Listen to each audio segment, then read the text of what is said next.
చంద్రబాబు అధ్యక్షతన అమరావతిలో జై హో బీసీ సదస్సు నిర్వహించారు.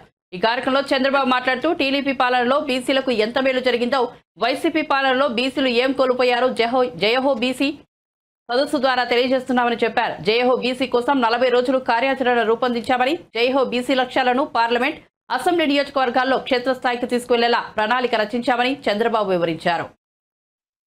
అవకాశం రాకపోతే ఏ నాయకుడు కూడా నాయకుడిగా చలామణి కాలేరు, నాయకత్వ లక్షణాలు పెంచుకోలేరు. ఈరోజు మీరు చూస్తే ఈ ప్రభుత్వం వచ్చిన తర్వాత 34% స్థానిక సంస్థల్లో ఉండే రిజర్వేషన్ని 24% చేశారు. అంటే 10% తగ్గించేశారు. 17,000 మంది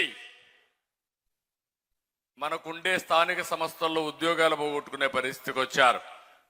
ఈరోజు ఇక్కడ ఇద్దరిని మహనీయులకు మనం దండలేసి నివాళులర్పించాం. 1 పూలే గారు, 2 ఎన్టీ రామారావు గారు. ఈ దేశంలో వెనుకబడిన వర్గాల్ని ముందుకు తీసుకొచ్చింది పూలే గారు ఆలోచిస్తే, ఆ తర్వాత ఆచరించింది నందమూరి తారక రామారావు గారు అని చెప్పి కూడా నేను మీకు తెలియజేస్తున్నా. ఆ తర్వాత మీరు ఒకసారి చూస్తే నేను అడుగుతున్నా ఈ ముఖ్యమంత్రిని, తెలుగుదేశం పార్టీ హయాంలో 1000 కోట్ల రూపాయలు ఆదరణ ద్వారా అనేక పనిముట్లు ఇప్పించాం, పూర్తిగా రద్దు చేశారు. దీనికి సమాధానం చెప్పమంటున్నాను. కార్పొరేషన్ ద్వారా దగ్గర సప్లైన్ మొత్తం ఖర్చు పెడితే 3,500 కోట్ల రూపాయలు మనం ఖర్చు పెట్టాం. ఈరోజు సప్లైన్ ఇచ్చాం 5,000 కోట్ల రూపాయలు. మా బీసీలకు అప్పు ఉన్నారు, మీరు రుణపడున్నావు మొత్తం. అంటే ఇలాంటి తప్పుడు పనులు చేసి అప్పుడప్పుడు అరాకొర అంటే 100 రూపాయలు దోచుకుని 10 రూపాయలు చేతిలో పెట్టి నేను గొప్ప దహనకర్ణుడు అని చెప్పి సంకలకరేసుకుంటూ తిరుగుతున్నాడు. అది కాదు పరిపాలన.